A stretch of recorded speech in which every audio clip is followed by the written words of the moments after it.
Pernahkah kamu bangun pagi, membuka layar ponselmu, dan otakmu langsung dibanjiri notifikasi, target, kewajiban?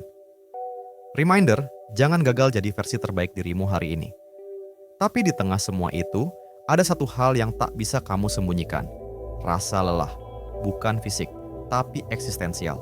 Kamu merasa seperti hidup, tapi tidak benar-benar hidup. Ada rutinitas, ada pencapaian, tapi tidak ada makna. Kamu kelelahan, bukan karena terlalu banyak yang harus dilakukan, tapi karena terlalu sedikit alasan yang benar-benar kamu percayai. Ini bukan stres kerja, bukan burnout karena tanggung jawab. Kelelahan eksistensial adalah rasa kosong yang muncul ketika kita kehilangan narasi tentang mengapa kita ada di sini. Kamu menjalani hidup seperti skrip yang bukan kamu tulis sendiri. Dan di antara tawa palsu, pencapaian yang kosong, dan percakapan permukaan, kamu tahu ada sesuatu yang hilang. Kita dibentuk untuk berfungsi, tapi tidak diajari untuk bertanya, mengapa aku harus berfungsi? Kita hidup di era di mana sibuk adalah simbol status.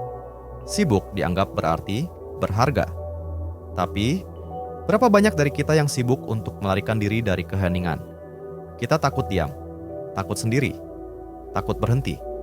Karena ketika kita berhenti, kita harus mengakui sesuatu, bahwa mungkin hidup kita dibangun di atas kebisingan untuk menutupi kekosongan. Kita mengejar sertifikat, jabatan, validasi, tapi tidak pernah benar-benar berhenti dan bertanya, apakah aku menginginkan semua ini, atau hanya takut terlihat gagal di mata orang lain? Di zaman ini, identitas dibangun bukan dari dalam, tapi dari cermin sosial. Kita tahu siapa yang harus kita tiru, tapi lupa siapa diri kita sendiri. Kita dikondisikan untuk tampil, bukan untuk hadir. Untuk berbicara, bukan untuk berpikir. Untuk mengikuti tren, bukan mencari kebenaran. Ini bukan cuma kelelahan pribadi. Ini adalah kelelahan kolektif. Ketika satu generasi kehilangan kompas moral dan makna hidup. Karena kosong, kita mencari pengisi cepat. Afirmasi motivasional, astrologi TikTok, self-help instan yang menjanjikan healing dalam 3 langkah mudah. Tapi tidak ada dari itu yang benar-benar menyentuh akar. Karena akar dari kelelahan ini adalah ketakutan eksistensial, bahwa mungkin hidup ini absurd, bahwa tidak ada makna universal yang dijanjikan, dan kita harus menciptakan makna kita sendiri atau tenggelam dalam kehampaan. Tapi menciptakan makna bukan hal instan, itu menyakitkan, membingungkan, dan sangat manusiawi. Viktor Frankl, seorang psikiater yang selamat dari kamp konsentrasi Nazi, menulis, ketika seseorang tidak lagi mampu menemukan makna hidupnya, ia akan menyerah. Filsafat eksistensial tidak menawarkan kenyamanan. Ia berkata, hidup ini tidak datang dengan makna, tapi kamu bisa menciptakannya melalui penderitaan, cinta, kerja yang jujur, dan keberanian untuk tetap bertanya meski tidak ada jawaban mudah. Ini bukan solusi cepat, tapi ini satu-satunya jalan keluar dari absurditas. Berani diam, hadapi keheningan.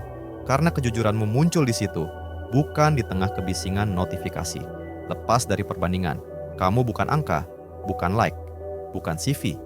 Kamu adalah keberadaan unik dengan pertanyaan yang tidak bisa dijawab orang lain. Bangun makna kecil. Mungkin kamu tidak bisa menyelamatkan dunia, tapi kamu bisa menyelamatkan percakapan yang jujur, hubungan yang utuh, proyek yang kamu cintai. Terima absurditasnya. Hidup memang tidak datang dengan manual, tapi bukan berarti tidak berharga. Makna muncul bukan saat semua jelas, tapi saat kamu memilih untuk tetap bergerak meski tak ada jaminan. Kelelahan eksistensial adalah alarm, bukan kutukan. Ia memberitahumu bahwa hidupmu pantas untuk dipertanyakan, bahwa kamu cukup sadar untuk tidak puas dengan hidup yang kosong. Kamu tidak malas, kamu tidak rusak.